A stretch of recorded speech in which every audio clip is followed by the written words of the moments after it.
마태복음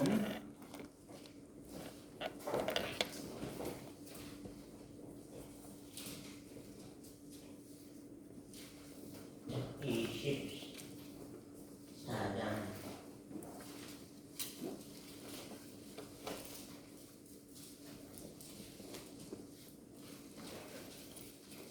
마태복음 24장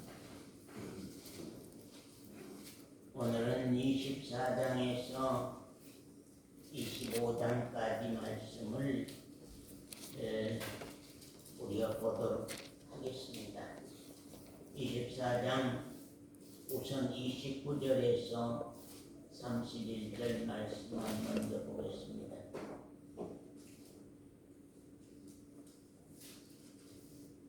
그날 환난 후에 즉시 해가 어두워지며 달이 빛을 내지 아니하며 별들이 하늘에서 떨어지며 하늘의 권능들이 흔들리리라.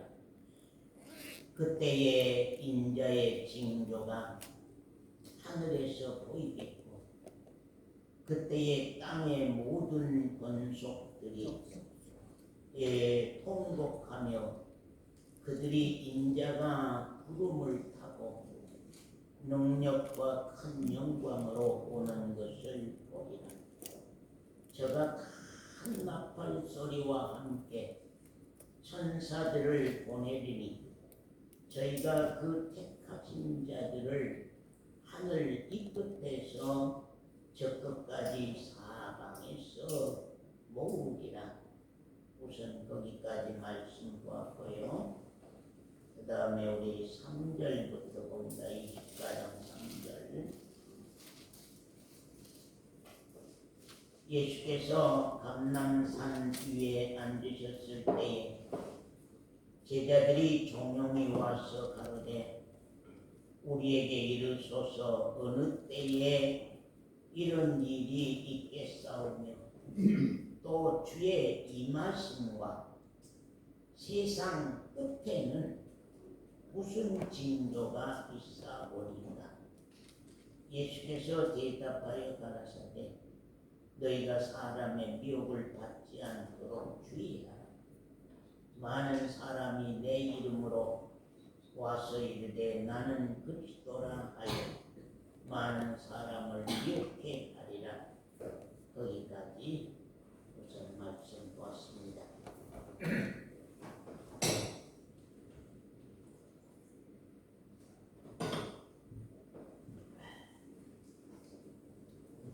우리가 세상도 끝나는 날이 있다고 분명하니 말씀하고 있습니다. 참 노아 홍수 우리가 1차적으로 세상이 끝나는 날이 노아 홍수 심판으로 말미암아서 1차 끝나는 날이 있었습니다. 그 다음에 이제 마지막 2차 불로 심판하는 세상 끝날이 있습니다. 세상 끝나는 날이 오기 전에 우리 그리스도인들에게 3년 반 기지라는 환난이 무섭게 시작될 것이라고 말씀하셨습니다. 아까 우리가 먼저 마태복음 24장 아까 본문으로 읽었던 말씀 다시 보면은요, 그날 환난 후에 그런 말입니다. 3년 반 그리스도인들의 기지라는 그 환난 후에 그런 말입니다.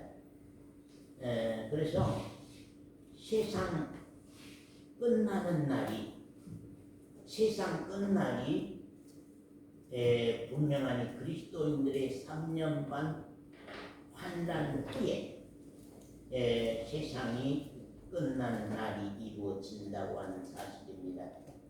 그날 환난 후에 즉시 해가 어두워지며 달이 빛을 내지 아니하며 별들이 하늘에서 떨어지며 하늘의 원룸들이 흔들리리라. 그때에 인자 예수 그리스도의 징조가 하늘에 보이겠고 그때에 땅의 모든 족속들이 통곡하며 그들이 인자가 구름을 타고 능력과 큰 영광으로 오는 것을 보리라.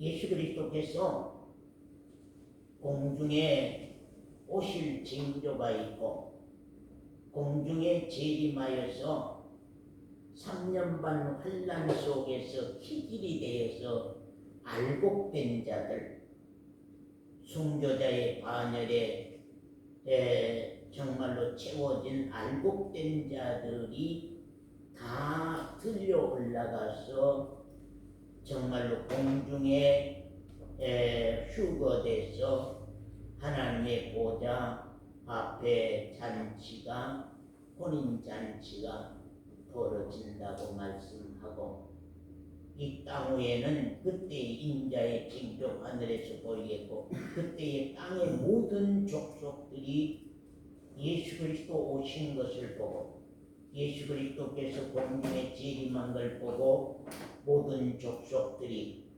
믿지 아니한 자들이 예수 그리스도를 주로 영접하지 아니한 자들이 예수 그리스도를 믿고 사랑하지 아니한 자들이 믿지 아니하고 사랑하지 아니한 자들이 정말로 통곡하며 그들이 인자가 예수 그리스도가 구름을 타고 능력과 큰 영광으로 오는 것을 볼 것이다 그런 말입니다. 그래서 1차 본 사람들은 들려 올라가고 2차 보는 사람들은 정말로 무서운 대환란이 이 땅 위에 시작된다고 하는 것을 말씀합니다.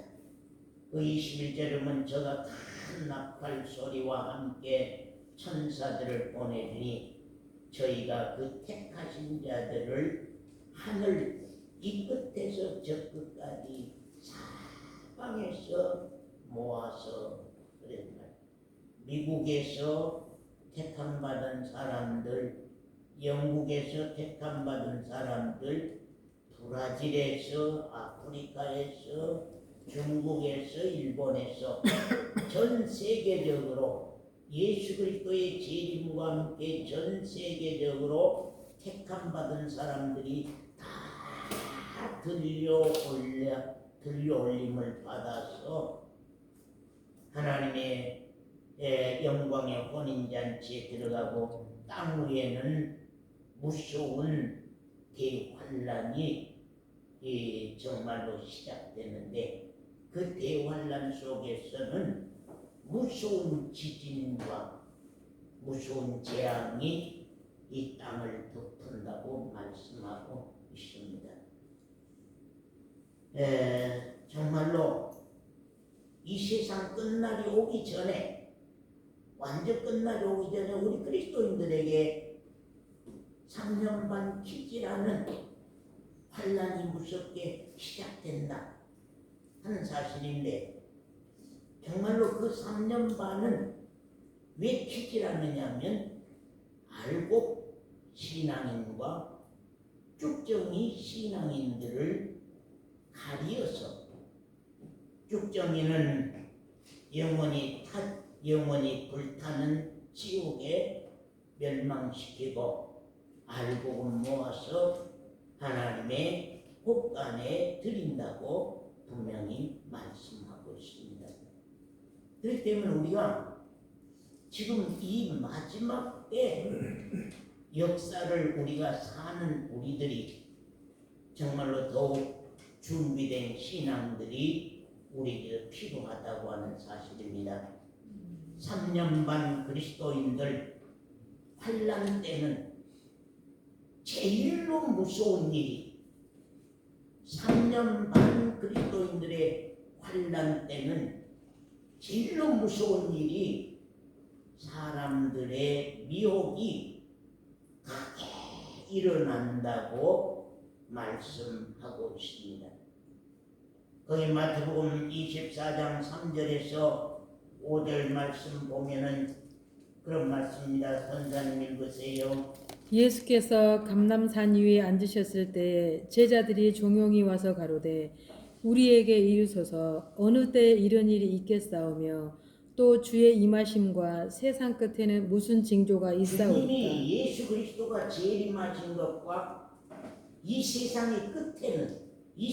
끝에는 무슨 징조가 있겠습니까? 세상 끝나는 날 무슨 징조가 있겠습니까? 그러면 이제 세상 끝나는 날이 될 무렵에 이제 그리스도인들의 3년 반 환란이 있게 되는 것보다는 거기 4절 더 읽으세요. 예수께서 대답하여 가라사대 너희가 사람의 미혹을 받지 않도록 주의하라. 많은 사람이 내 이름으로 와서 이르되 나는 그리스도라 하여 많은 사람을 미혹해 하리라. 됐습니다. 거기 보면은 3년 반 그리스도인들 환란 때는 제일로 무서운 일이 사람들의 미혹이 크게 일어난 것인데 그게 뭐냐? 첫 번째로 사람 중에서 거짓 그리스도가 나온다. 거짓말 그리스도가 나온다. 참 예수 그리스도가 재림하기 전에 거짓말 그리스도가 나와서 수많은 그리스도인들, 수많은 예수 믿는 자들을 미혹한다고 말씀하고 있습니다.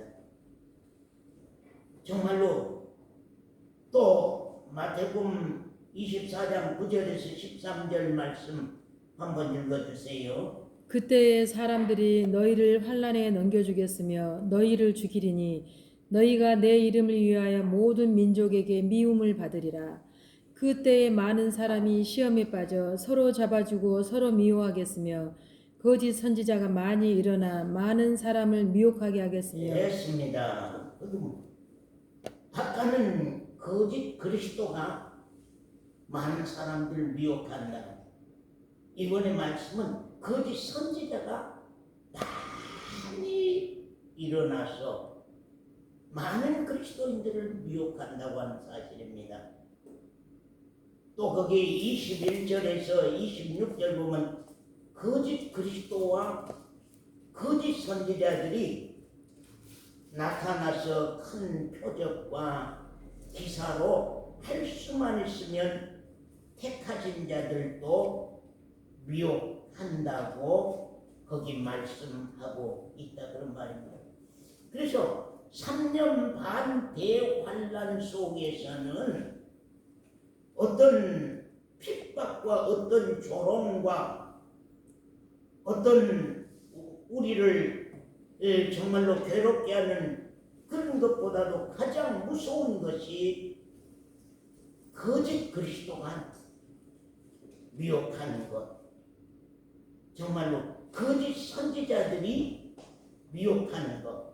그리고 거짓 그리스도와 거짓 선지자들이 나타나서 큰 표적과 기사로 할 수만 있으면 택하신 자들도 미혹한다고 하는 사실을 여기 성경의 말씀에 우리에게 하고 있는 것을 처음 봅니다.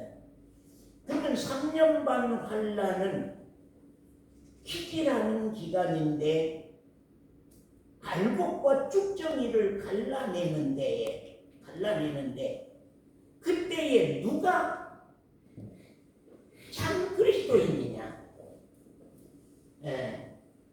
누가 참 진리를 가진 사람들이냐. 우리 교회에서 계속 말씀이 있어야 된다. 말씀을 가지고 있어야 된다. 말씀을 품고 있어야 된다. 하나님의 말씀이 나에게 진리의 영으로 와서 내 신앙을 진리로 무장하고 말씀으로 무장하고 있어야 된다고 하는 것입니다. 왜 그러냐 하면요, 이제 이 시대가 3년 반 환란의 시대가 아니더라도 이 마지막 때가 가면 갈수록 거짓 그리스도와 이단들, 정말로 자기가 예수 그리스도라고 하는 이단들과 정말로 거짓 선지자들이 수많은 사람들이 나와서 믿는 자들을 미혹하는데, 택하신 자마저도, 하나님의 택하신 자들마저도 미혹하여서 넘어뜨리게 한다고 하는 사실입니다. 그렇기 때문에 사단과의 서원사의 전쟁, 사탄과의 이장로와의 전쟁, 사단과의 김영관 집사와의 전쟁, 사단과 한 집사의 전쟁에서 한 집사가 이길 거냐, 서원사가 이길 거냐, 아니면 사단이 이길 것이냐, 이것이 우리에게 참 중요합니다. 우리는 진리로 무장해서 싸움할 수밖에 없습니다. 정말로 그때가 되면 이 땅에서 성령이 잠깐 거두어지면서 이제는 우리는 진리의 힘으로 싸우지 아니하면, 말씀의 능력으로 싸우지 아니하면, 말씀의 잣대로서 이 신앙의 길을 재서 우리가 이기고 가지 아니하면 안 된다고 하는 사실입니다. 그렇기 때문에 사단과의 서원사의 전쟁에서, 사단과 이장로와의 전쟁에서 정말로 누가 이길 것이냐, 가진 거짓 진리를 가지고서, 가진 거짓 말씀을 가지고서 적그리스도와 거짓 선지자들이 정말로 우리를, 수많은 사람들이 미혹하게 된다고 하는 사실입니다. 그 미혹하는 데 있어서 큰 표적과 기사로 할 수만 있으면, 그런 말입니다. 큰 표적과 기사로 할 수만 있으면, 그런 말씀입니다. 우리가 참 말씀을 가지고, 진리를 가지고서 우리가 신앙을 지키고 간다고 하는 것. 그래서 어떤 표적도 어떤 기사도 그것은 우리 영원한 생명으로 인도할 수 있는 것들이 아니거든요. 그런데 오늘 우리 그리스도인들이 육체를 입고 있다 보니까, 육신을 가지고 있다 보니까 큰 표적과 기사에 우리 마음의 눈들이 어두워지게 되고, 그것들의 미혹을 많은 사람들이 받게 된다고 하는 사실입니다. 그래서 정말로 이 마지막 때가 돼갈수록 더더욱이 정적인 신앙에서 우리가 떠나야 돼. 아멘. 정적인 신앙에서 떠나야 돼. 제가 우리 교회도 여자들 성도들, 정말로 우리 권사님들이나 집사님들이나 여자들 성도들을 걱정하는 것은 무엇이냐면 감성적인 신앙. 이 감성적인 신앙이라고 하는 것은 정말로 이 적그리스도와 거짓 선지자의 그 미혹해서 이기기가 어려운 겁니다. 왜냐하면 표적과 기사로 오기 때문입니다.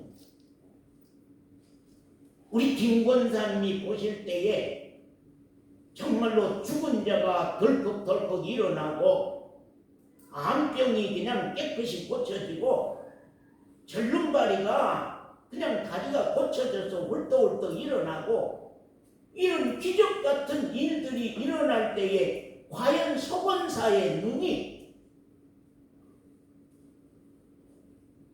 과연 서건사의 눈이 거기에 미혹되지 아니하겠느냐 하는 사실입니다. 그렇기 때문에 우리가 표적과 기사라고 하는 것은 우리 육체의 병은 고친다고 할지라도 그것이 하나님의 나라로 우리를 인도할 수 있는 생명의 말씀은 아니라고 하는 사실입니다.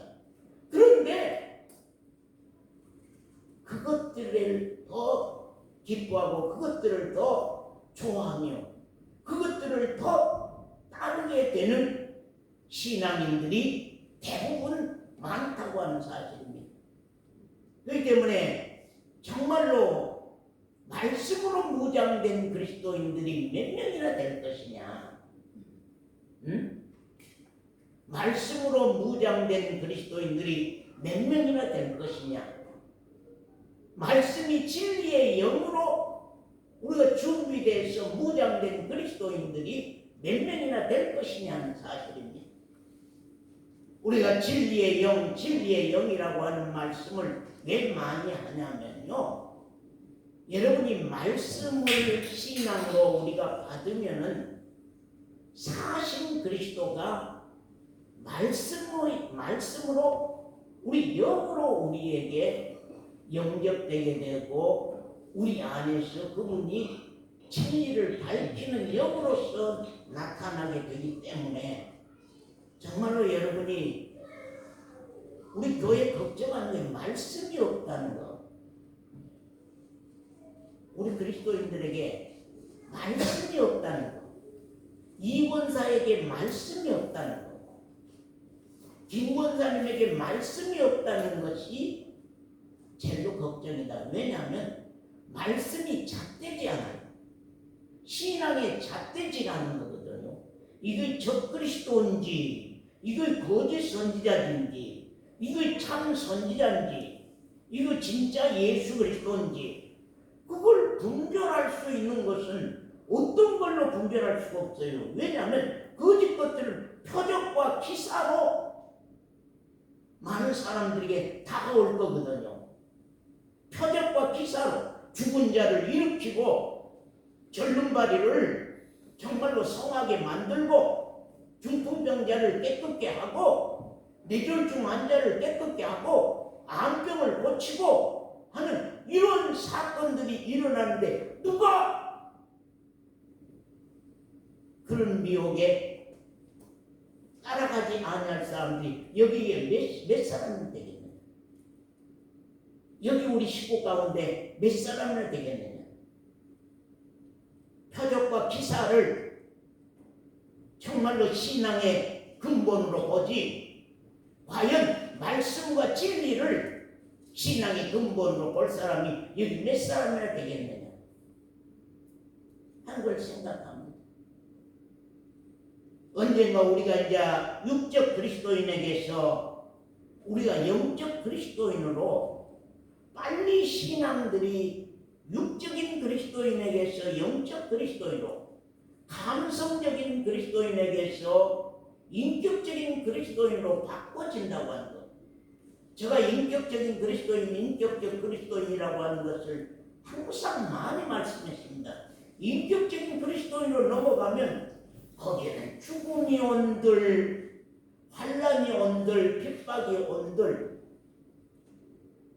그것들은 하나의 나무 가지에 스쳐 지나가는 바람 같은 것들인 줄 알기 때문에 그 근본 나무채는 흔들리지 아니한 것이 잎은 잠깐 흩날린다 한달지라도 그 근본 나무 둥치는 흔들리지 아니한 신앙 환난 핍박 고난 적신 기근 칼이 와도 내 신앙을 포기할 수 없는 그래서 아까 말씀했잖아요. 이제는 사단과 나와의 전쟁이다 그런 말. 사단과의 나와의 전쟁인데 사단과의 진리와의 전쟁이다. 사단과의 말씀과의 전쟁이다. 사탄과의 그리스도와의 전쟁이다. 그래서 우리가 말씀을 많이 봐서 말씀이 우리의 몸과 살이 되어 있는 그리스도인들로 우리 신앙이 준비가 돼야 된다고 하는 것을 말씀하는 것입니다. 거기 말씀 보겠습니다. 마태복음 24장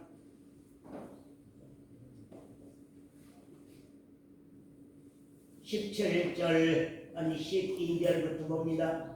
불법이 성함으로 많은 사람의 사랑이 식어지리라. 많은 사람의 사랑이 식어지리라. 사랑이 식어져 버리면, 사랑이 없어져 버리면 거기는 적대적인 적이 나오게 됩니다. 그러나 끝까지 견디는 자는 구원을 얻으리라. 이 13절 같이 한번 읽어봅시다. 시작. 그러나 끝까지 견디는 자는 구원을 얻으리라. 이 천국 복음이 모든 민족에게 증거되기 위하여 온 세상에 전파되리. 그제야 끝이 오리라. 그러므로 너희가 선지자 다니엘의 말한 바 멸망에 가증한 것이 거룩한 곳에 선 것을 보거든 읽은 자는 깨달을진저. 그때에 유대에 있는 자들은 산으로 도망할지어다. 거기 말씀 봅니다. 너희가 선지자 다니엘의 말한 바 멸망에 가증한 것이 거룩한 곳에 선 것을 보거든 읽은 자는 깨달을진저 말씀합니다. 우리가 다니엘서 9장 27절 말씀 권사님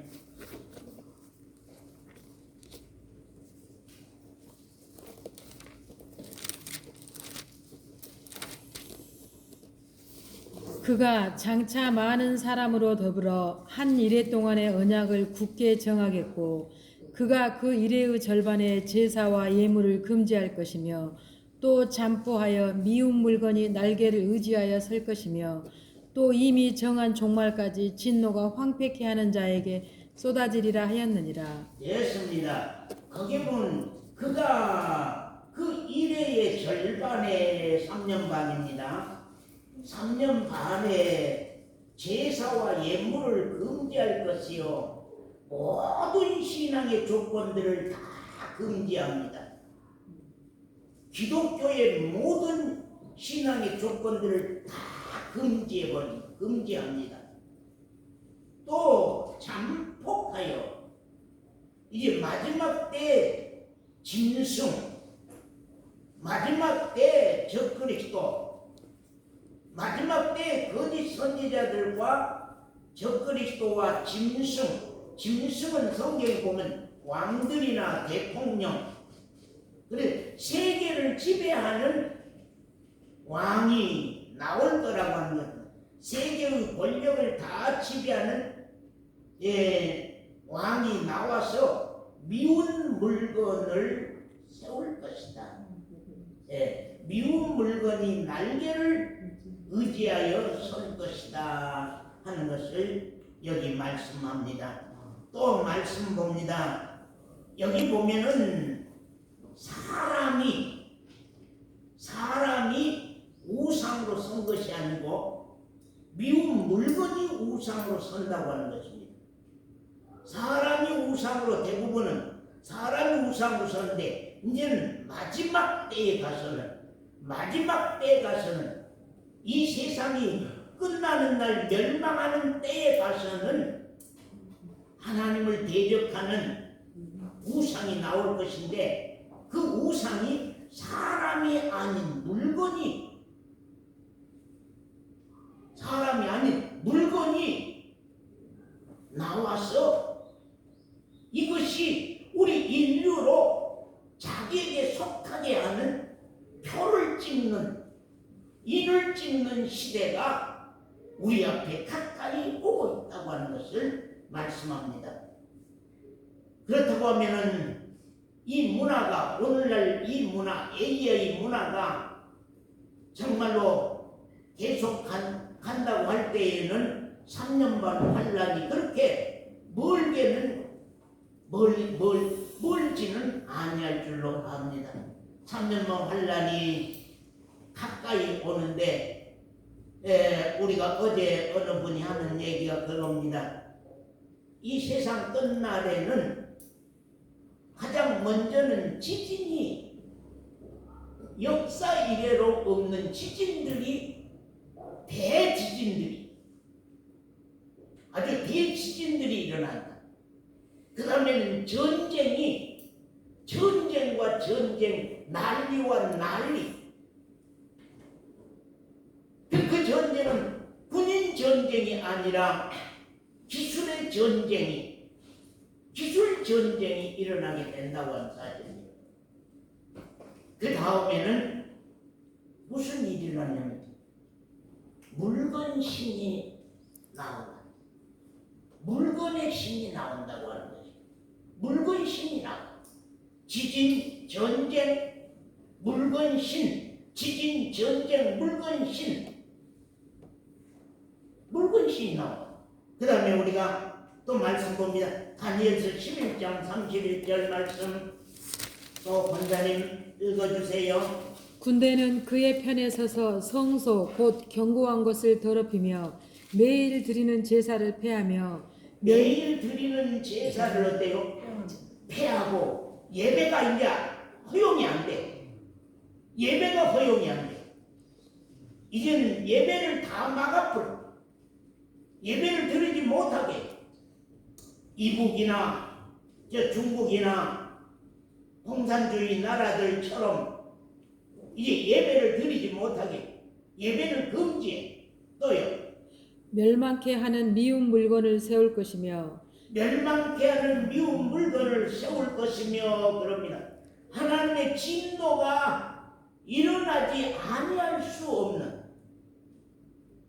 사람이 인류의 우상으로 선 것이 아니라 물건이 우상으로 세워진다고 하는 것입니다.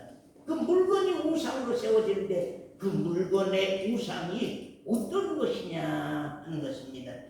또 우리가 다니엘서 12장 11절 말씀 매일 드리는 제사를 패하며 멸망케 할 미운 물건을 세울 때부터 매일 드리는 제사를 패한다. 매일 드리는 예배마저도 다 금지시킨다. 그리고 멸망케 하는 하나님의 진노를 일으키는 미운 물건을 세울 때부터 1290일을 지낼 것이요. 그런 말씀을 합니다. 사랑하는 성도 여러분, 미운 물건이 무엇일까요?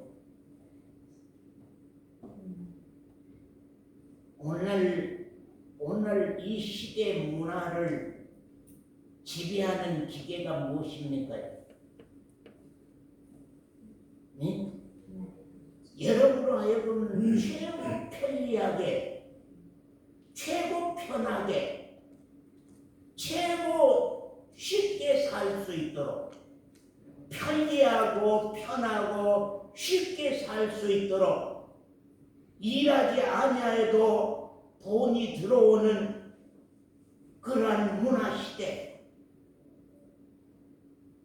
차근차근 사람이 AI를 지배하는 시대가 아니라 AI가 우리 사모니를 지배하는 시대가, AI가 여러분을 지배하는 시대가 오게 되어 있습니다. 그래서 AI 신이 나오게 되고 AI 하나님이 나와서 모든 그리스도인들로, 모든 신앙인들로 AI로 말미암아 우리가 표받지 아니하면, 인받지 아니하면은 세상 문화를 누릴 수 없고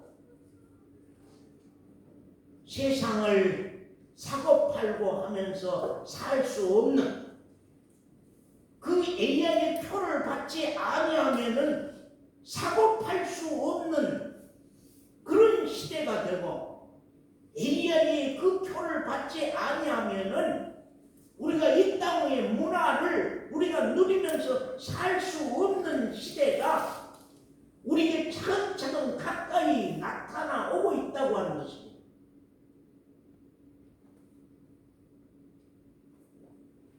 우리가 이 문화를 우리가 이길 사람들이 누가 있겠느냐? 요한계시록 18장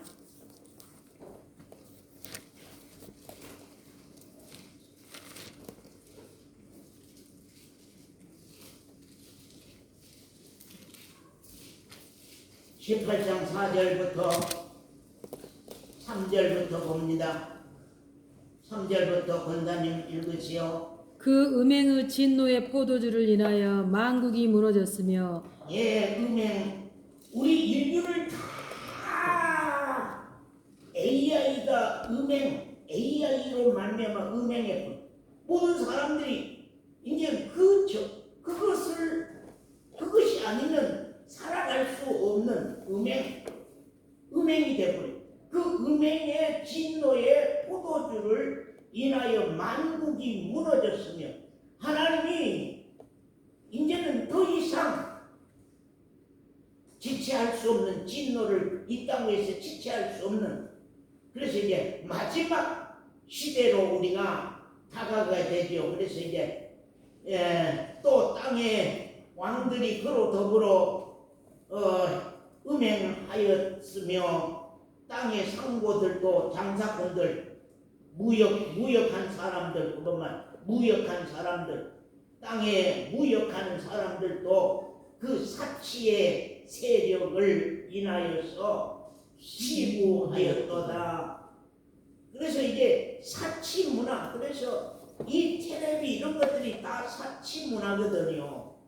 이 컴퓨터 이 우리가 지금 현재 살고 있는 이 모든 문화는 다 사치의 문화죠.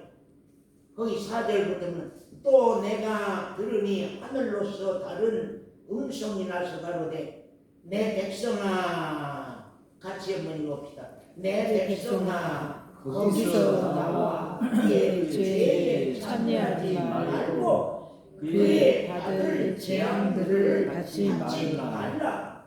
그 죄는 하늘에 사무쳤으며 하나님은 그의 무리한 일을 기억하신지라. 그런 말씀입니다. 정말로 그 죄는 하늘에 사무쳤다 하는 사실입니다.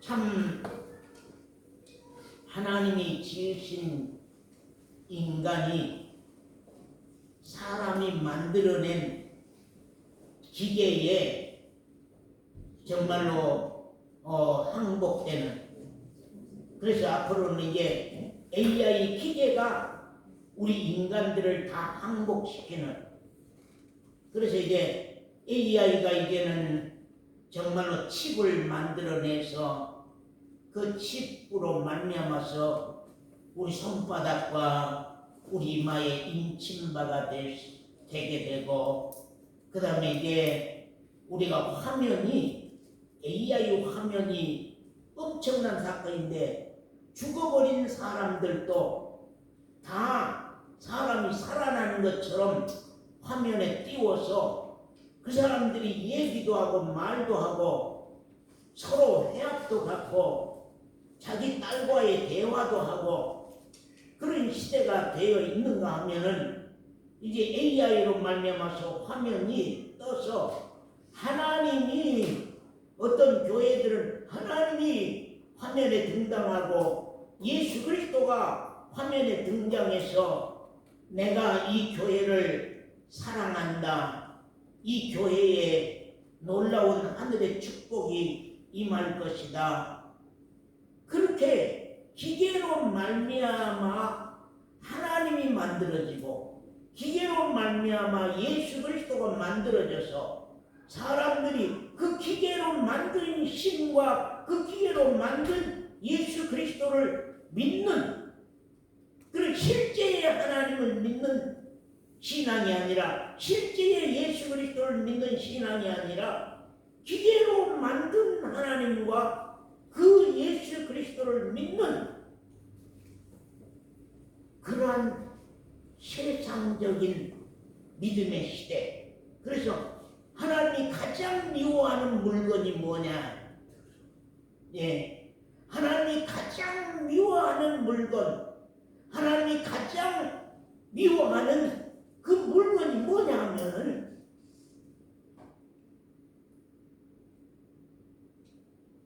여러분 그거 없으면 오늘날 이 문화는 누릴 수가 없어요.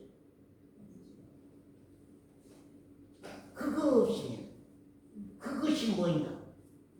그것이 뭐인가?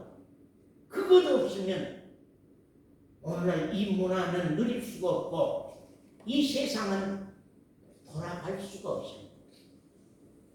시청이 완전히 마비가 되고 국가가 완전히 마비가 되고 나라가 완전히 마비가 되고 우리 사업이 완전히 마비가 되고 그거 없이는 사업도 국가도 어떤 단체도 어떤 문화도 이제는 누릴 수 없는 정말 하나님이 가장 미워하는 그래서 이게 차근차근 하나님이 진노하지 아니할 진노 안 할 수 없는 시대가 다가오고 있구나. 왜 그러냐면 AI 하나님이 나온다고 하는 사람. 그때는 하나님이 정말로 진노하지 아니하면 안 되는 AI 예수 그리스도가 AI 신이 나오는 시대가 된다고 하면은 하나님의 진노는 곧 시작될 것이며 그것이 우리 그리스도인들에게는 3년 반 환란의 시대 속에서 우리가 어떻게 이기고 신앙하고 갈 것이냐 그것이 우리 참 중요하다고 하는 사실입니다. 그래서 우리가 정말로 이제는 말씀으로 깨어있지 않으면 안 되는 그런 시대에 우리가 지금 살아가고 있다고 하는 것을 여러분에게 말씀을 드립니다.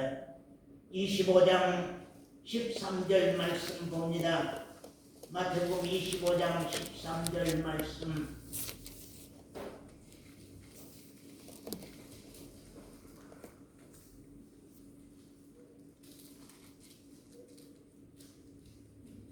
그런즉 깨어있으라 너희는 그날과 그 시를 알지 못하느니라. 그런 말 너희는 깨어있으라 그날과 그 시를 알지 못함이니라 그런 말씀인데 거기 25장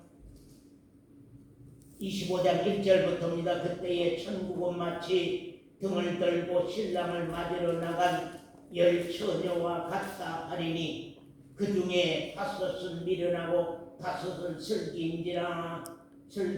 있는지라 미련한 자들은 등을 가지되 그 기름을 가지지 아니하고 슬기 있는 자들은 그릇에 기름을 담아 등과 함께 가져갔더니 그런 말입니다. 또 말씀 보겠습니다. 거기 24장 36절 말씀입니다. 자, 서건자님 읽으세요. 그러나 그 날과 그 때는 아무도 모르나니 하늘의 천사들도 아들도 모르고 오직 아버지만 아시느니라. 어떤 그날과 그때를 아무도 알지 못하냐면요. 우리가 29절의 말씀은 그날 환난 후에 즉시 해가 어두워지고 달이 빛을 내지 아니하며 별들이 하늘에서 떨어지며 하늘의 권능들이 흔들리라. 그때에 인자의 징조가 하늘에 보이겠고 그때에 땅의 모든 족속들이 통곡하며 그 주님의 재림하는 날, 세상 끝나는 날, 우리가 3년 반 우리의 기절하는 환란의 때, 그런 날과 그 때를 아무도 알지 못한다. 천사들도 모르고 아들인 예수 그리스도도 모른다. 오직 하나님만이, 여호와 하나님만이 그 때를 아는데 그 때를 안다. 그러므로 37절 말씀 노아의 때와 같이 인자의 임함도 그러하리라. 홍수 전에 다 같이 한번 읽읍시다. 홍수 전에 노아가 방주에 들어가던 날까지 사람들이 먹고 마시고 장가들고 시집가고 있으면서 홍수가 나서 저희를 다 멸하기까지 깨닫지 못하였으니 인자의 이망도 이와 같으리라.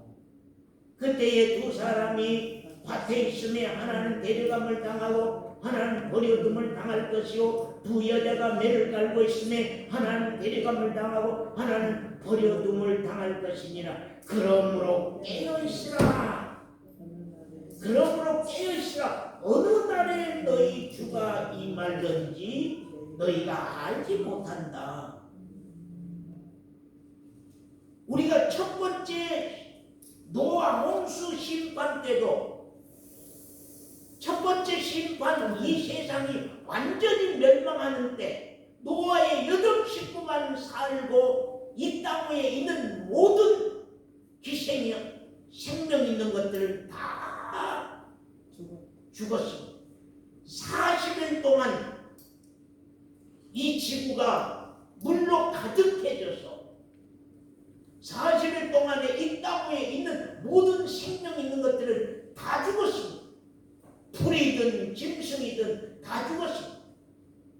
그래서 노아가 그 종자들을 다 방주에다가 정말로 싣고 폭간처럼 싣고 40일 이상을 견뎠던 사실들을 우리가 참 보게 되죠.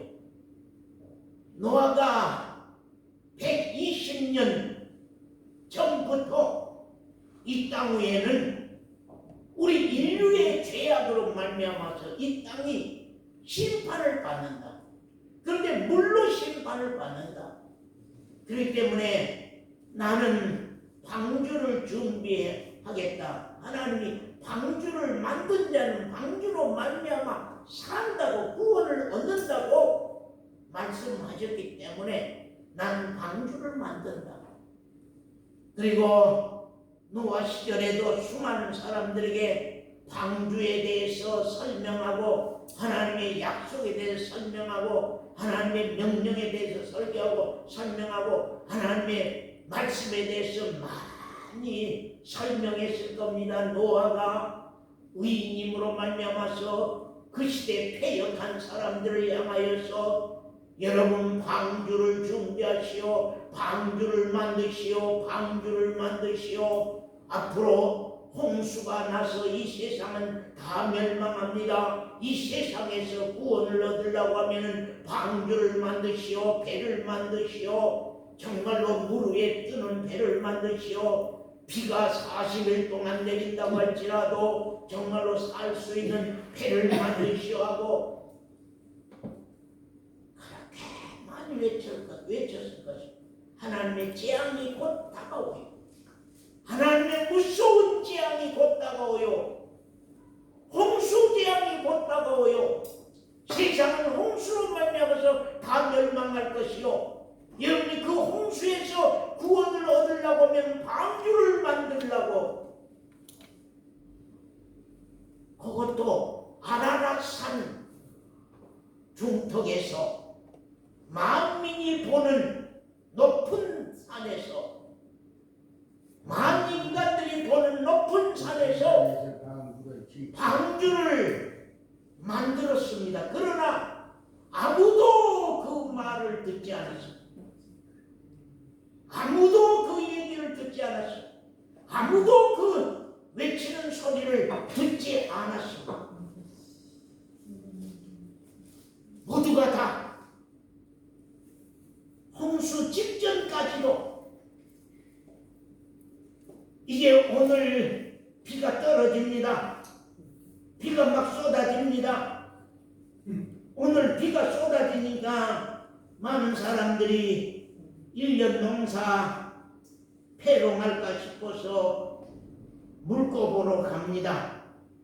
예? 농가에 물고 보러 가고 밭에 심어놓은 것들이 어떻게 작물이 어떻게 된가 다 구경 나가고 합니다. 노아가 방주에 들어가던 날까지 이제는 방주에 들어가면 그 뒷날부터 홍수비가 쏟아질 겁니다. 노아가 방주에 들어가던 날까지 사람들은 먹고 마시고 장가들고 시집가고 있으면서 홍수가 나서 저희를 다 멸하기까지 깨닫지 못하였으니 앞으로 인자의 임함도 우리 그리스도인들에게는 3년 반 환난의 시대도 그만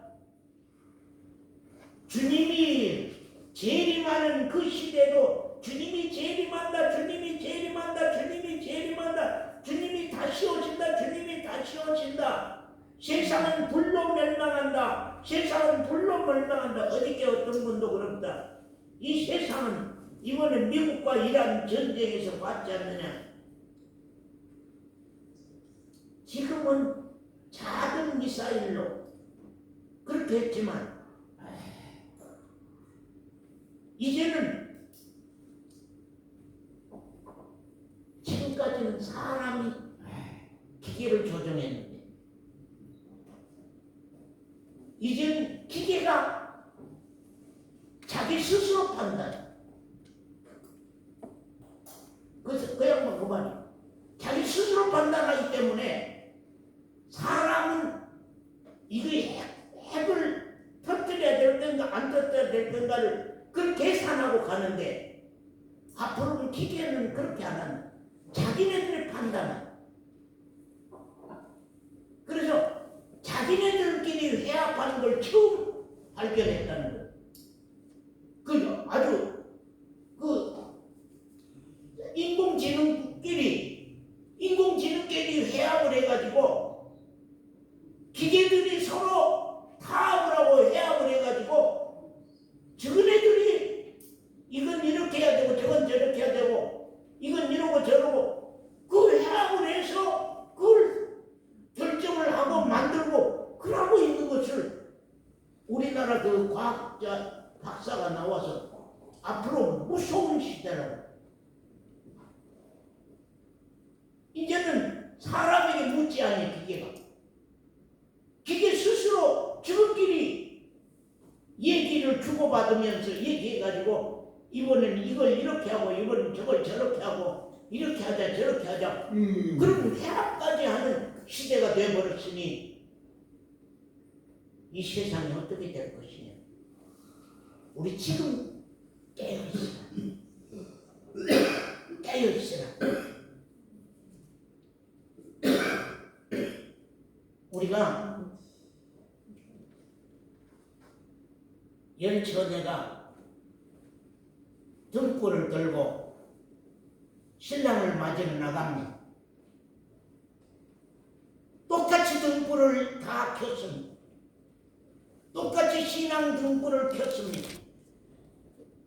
이 신앙 등불을 신랑을 만나는 그날까지 주님이 재림하여서 우리를 주거시키는 그날까지 주님이 재림해서 우리들이 부활해서 주님을 만나는 혼인잔치 그랬잖아요. 혼인잔치 7년 혼인잔치. 땅 위에는 7년 대환란이요 하늘에는 7년 혼인잔치인데 7년 혼인잔치라고 하는 것은 신랑 되신 예수 그리스도를 만나는 그 혼인잔치. 여기 열처녀들이 신랑을 만나러 신랑을 맞이하려고 혼인잔치를 하려고 열처녀들이 등불을 켜고 신랑을 맞으러 나갔단 말이에요. 그런데 다섯 처녀는 등불과 함께 등과 함께 기름을 준비했는데 다섯 처녀는 기름을 준비하지 아니했습니다. 왜요? 왜 기름을 준비하지 않았어요? 이것 갖고도 돼. 따라해보세요. 이것 갖고도 돼. 이것 갖고도 돼. 서원사님 현재 신앙 갖고도 돼. 한 집사 이 정도 갖고도 돼. 이것 갖고도 돼. 이 등 안에 있는 기름 갖고도 돼. 근데 신랑이 언제 온다고 날짜 정했습니까? 하나님만 아셔. 언제 오실지. 초저녁에도 아니요. 밤중도 아니요. 새벽녘에 오는데 기름이 떨어져 버리십니다. 지혜로운 처녀들은 깨어 있어서 기름을 준비하고 깨어 있어서 신랑을 맞았지만 미련한 다섯 처녀들은 이것 갖고도 대함으로 말미암아서 신랑을 맞이하지 못. 오늘날 우리 교회 안에도 그런 사람들이 있는가? 이것 갖고도 된다. 내가 현재 믿고 있는 이 신앙 갖고도 된다고 하고 있는 이 어리석고 무지한 신앙을 가지고 있는 사람들이 있다고 하면은 그 사람은 큰일입니다. 계속 기름을 등불을 계속 켜려고 하면은 계속 기름을 쳐주지 않으면 계속 진리의 영이 와야만, 계속 말씀이 채워져야만, 계속 성령이 손대줘야만, 계속 받은 은혜가 있어요. 계속 사모니가 계속 받은 은혜가 계속 날마다 매일매일 계속. 그래야지 신앙 등불이 꺼지지 않아요. 사모인 자매 신앙 등불이 언제 꺼지냐? 신앙 등불이 언제 꺼지냐? 기름 쳐주지 않으면, 기름 주지 않으면, 기름 부어주지 않으면 살 수가 없어요. 그래서 말씀, 사랑아, 말씀을 준비해라. 말씀을 가져라. 진리의 영을 준비해라. 응? 말씀을 가져라. 말씀으로 이단도 이기는 것이다. 말씀도 거짓 선지자도 분별한 것이다. 말씀으로 저 그리스도도 알고 거짓 그리스도도 아는 것이다.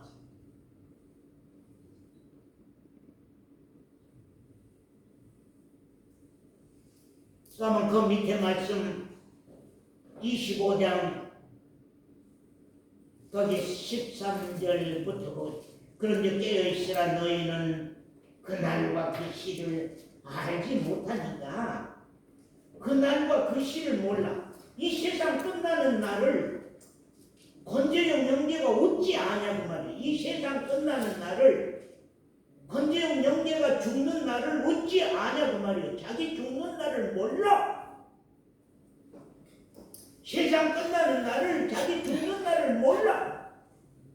그렇기 때문에 계속 등불이 꺼지지 아니하도록 계속 말씀의 기름을 쳐서, 계속 성령의 기름을 쳐서 그 불불이, 신앙 등불이 꺼지지 아니하도록, 신앙 등불이 온유야 신앙 등불이 꺼지지 아니하도록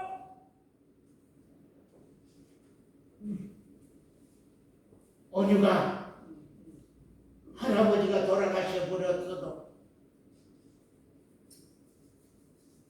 온유 안 왔어? 온유 불렀네. 안 왔네? 온유 안 왔네? 지금에? 왔어요? 할아버지가 돌아가시고 할머니가 돌아가시고, 응? 아빠 엄마가 세상을 떠나고 나 혼자 있어도 신앙 등불은 켜야지.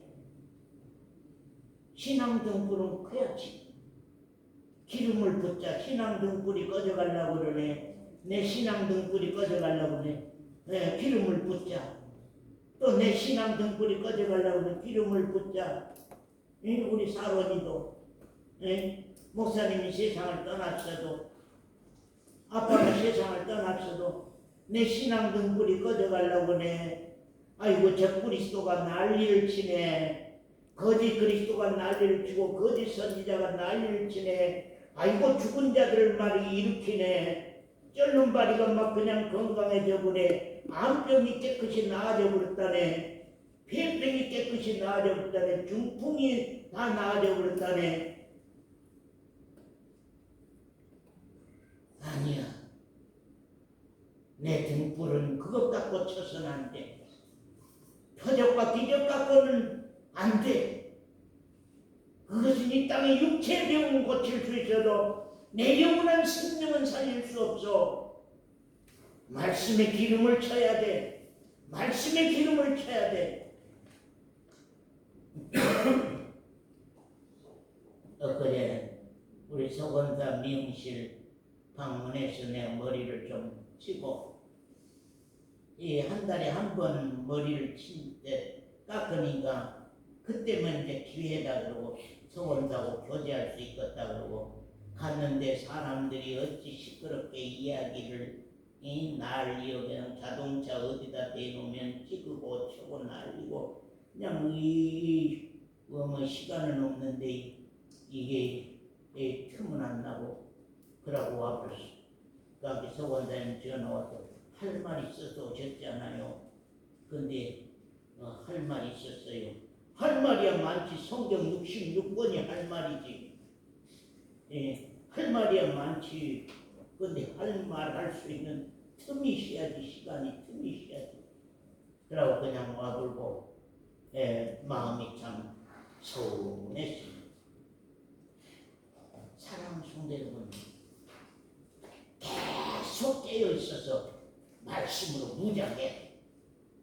말씀으로 무장해서 내 등불이 꺼져가려고 하면은 빨리 기름을 치시고 등불을 꺼져가려면 빨리 기름을 쳐서 신랑이 언제 오든지 2090년도에 오든지 2030년도에 오든지 언제 오시든지 간에 맞이할 수 있는 대비는 준비하고 있어야 돼. 여기 보니까 14절에 또 어떤 사람이 타국에 갈 때 그 종들을 불러 자기 소유를 맡김과 같으니 각각 그 재는 대로 하나에는 금 5달란트를 하나에게는 금 2달란트를 하나에게는 1달란트를 주고 떠났다고 하는 사실입니다. 자, 어떤 사람이 종들을 불러서 자기 소유를 맡김과 같다고 하는 것입니다. 여러분 정말로 받은 것 있어요? 예? 주님으로 말미암아 받은 것 있어요? 주님이 나에게 맡긴 거 있어요? 아버지로 말미암아 내가 받은 거 있어요? 아버지가 나에게 맡긴 거 있어요? 내 재능이 5달란트 받을 수 있는 재능이냐, 2달란트 받을 수 있는 재능이냐, 1달란트 받은 재능이냐. 각각 믿음의 분량대로 로마서 12장 보면 각각 믿음의 분량대로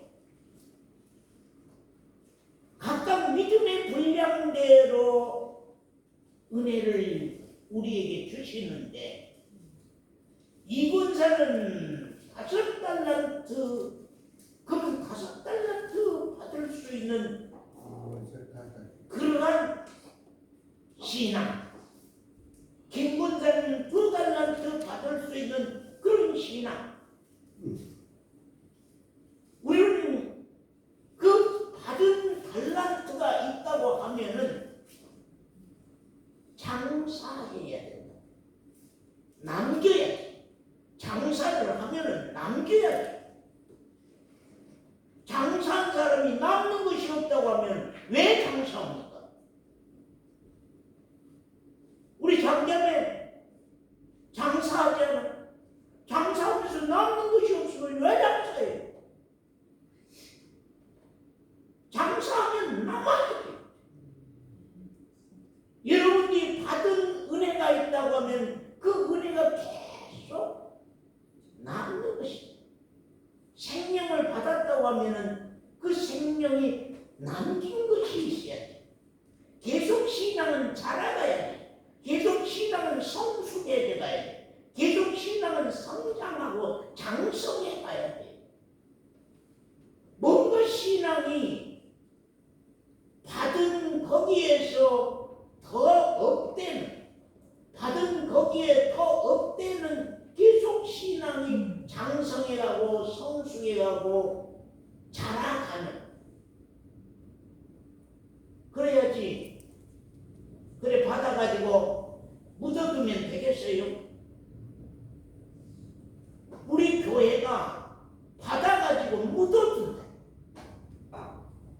왜 묻어뒀느냐? 그러니까 당신은 해치지 않는 데서 모으고, 그 말, 아무것도 안 하고 수고도 안 하고 아무 수고도 안 하고 아무 일도 안 하고 당신은 돈을 도둑놈처럼 모았지 않습니까? 여러분에게 금 달란트가 되는 생명 대신 예수 그리스도가 그 달란트가 그냥 가져진 것입니까? 그냥 얻어진 것입니까? 하나님 당신의 아들의 목숨과 몸을 내주었고 예수 그리스도는 당신의 영과 목숨과 그 몸을 십자가에 못 박아 그 몸을 찢어서 내 죄가를 위해서 드려주신 수고로 말미암아 달란트를 가졌어. 그걸 나에게 나눠줘. 그 십자가 은혜를 나에게 나눠줬는데 김 권사님은 묻어둔 은혜냐 장사하는 은혜냐? 이 권사는 묻어둔 은혜냐 장사하는 은혜냐? 5달란트를 10달란트를 장사로. 신앙이 장사가 돼야 돼. 신앙이 그래 한 달이 가고 1년이 갔으면 남기는 장사가 돼야지. 남는 장사가 안 되고 계속 그 자리에 묻어두는 거예요. 오늘 또 묻어두고 그냥 가는 거예요. 내일 또 묻어두고 그냥 가는 거예요. 그런데 그대로 끝나는 것이 아니라 언젠가 주인 앞에 그것을 가지고 나가서 계산할 때가 온다. 그게 우리 죽음의 날이에요. 그게 주님의 재림의 날이에요. 그게 주님의 심판의 날이에요. 그게 세상이 끝나는 날이에요. 하루 내내 은혜 속에 한마디도 못하고 하루를 살아왔다. 하루 내내 장사가 이거 장사에 이거 참 좋소 잡으시오. 옛날에 우리 시장에 가면 약장사 그러잖아. 이것은 뭐에 좋고 뭐 저쩌고 저쩌고 팔라고 난리일 거 아니요. 이거 어디에가 좋고 이건 무엇이 좋고 어디에가 좋고 이건 어디에가 좋고 무엇이 어쩌고 난리예요. 왜? 남기려고 장사하려고. 우리 신앙도 그와 같다는 거예요. 그렇기 때문에 각각 재능을 따라서 각각 믿음의 분량대로 5달란트, 2달란트, 1달란트를 나눠줬는데 김 권사님 몇 달란트 받았어? 예? 이 권사님 몇 달란트 받았어? 마음속으로는 나 5달란트 받았어 그럴 것 같아. 그런데 묻어둔 거 보면은 한 달란트밖에 못 받았지 않는가? 그런데 또 더 들어가 보면 한 달란트도 못 받았는가? 종군사님이 꽉 묻어두고 있는 거예요. 자기 혼처만 알고 딱 묻어둬.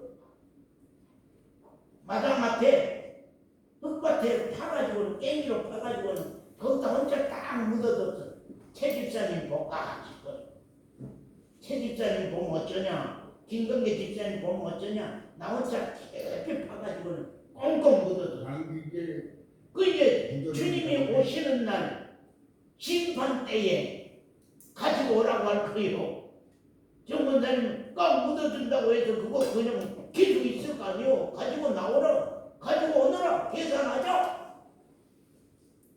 계산하자 할 거 아니요. 계산하자 하는데 어때요? 아이고 그릇에 담는 한 달란트 그거 갖고 그냥 달래 온 거예요. 원사님 몇 달란트 받았어? 원사님 몇 달란트? 5달란트 받았어? 2달란트 받았어? 각각 믿음의 분량대로 나눠주신다는 거예요. 그러니까 십자가가 이장로님에게는 십자가가 5달란트 무게로 보이는데 서원사님에게는 십자가 그 사랑의 무게가 1달란트밖에 안 보인다. 그럼 1달란트 맡기는 거예요. 각각 믿음의 분량대로, 각각 재능대로요.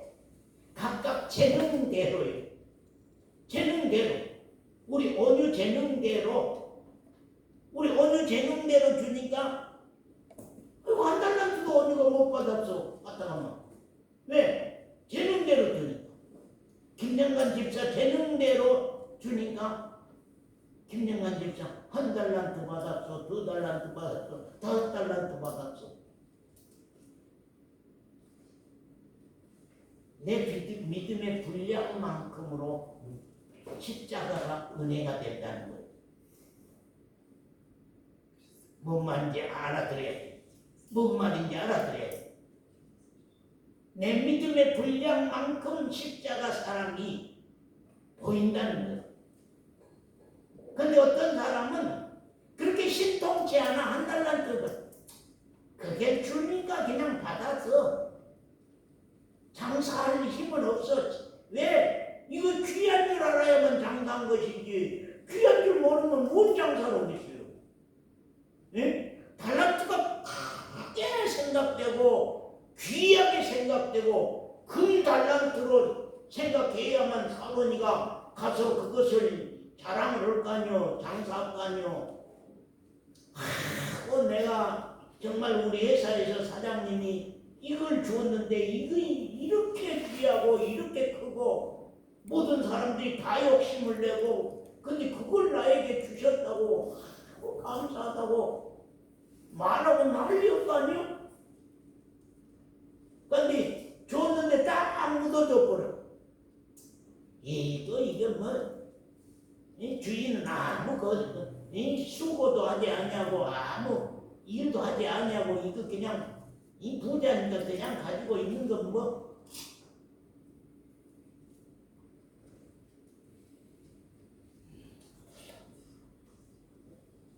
깨어있으시오. 제가 마지막 말씀 부탁합니다. 깨어있으시오. 아멘. 곧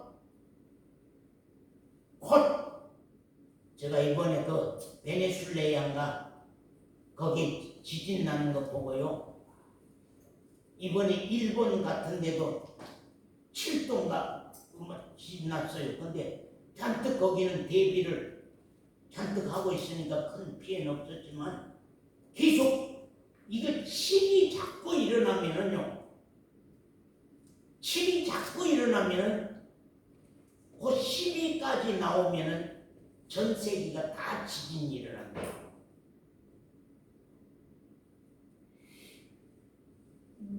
무서운 시대 우리가 살고 있어요. 지진 그 다음에 그 박사가 그래. 지진 그 다음에 전쟁. 전쟁 지금 군대 전쟁이 아니다는 거예요. 군인 전쟁이 아니다. 기술 전쟁이라고 하는 거예요. 기술로 이기냐 지냐. 우리가 보낸 드론이 먼저 도착하냐, 저쪽에서 보낸 드론이 먼저 도착하냐에 따라서 그 도시가 완전 파괴가 되고 살고 하는 그런 기술 전쟁의 시대가 돼요. 그 다음에는요, 기본소득 시대가 온다고 박사는 했어요. 그 다음에 기본소득 시대가 오려고 하면은 뭐요? 머리에 손바닥에는 칩을 받는, 칩을 이제 받는다. 그래서 이제 AI로 말미암아 돈 벌어 가지고 나라가 돈 벌어서 사회인 자매가 그 직장에 힘들게 일 안 해도 나눠주면서 살 수 있는 그런 내용으로 차근차근 우리나라 문화도 차근차근 나라가 거의 미개 살려요. 우리 성도들도요. 여기 나라가 미개 살리는 양반들 많아요. 여기에 노인들은 거의가 다 나라가 미개 살려요. 지금 자식이 미개 살린 노인들 하나도 없어요. 여기 노인들은 전부 다 나라가 미개 살려요. 앞으로 몇 년 가면 다 나라가 미개 살려요.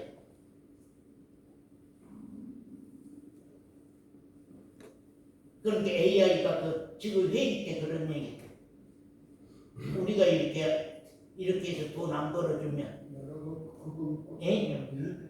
인류는 못 산다. 그러니까 우리도 권력을 가져야 된다. 우리도 권력을 갖자. 그럼 그 권력이 뭐냐? 그걸 지금 또 박사들이 연구한대요. AI가 가지고자 원하는 권력이 뭐냐? 그 권력을 또 연구한다는 거예요. 이런 시대에 우리 살고 있어요. 우리 깨어서 말씀도 무장해야 돼요. 왜? 3년 반 키질 대환란이 얼마 안 가서 올 것 같다는 마음이 들어요. 얼마 안 가서 오면은 3년 반 환란이 오면은 거기에는 제일 무서운 것이 아까 적그리스도와 거짓 선지자.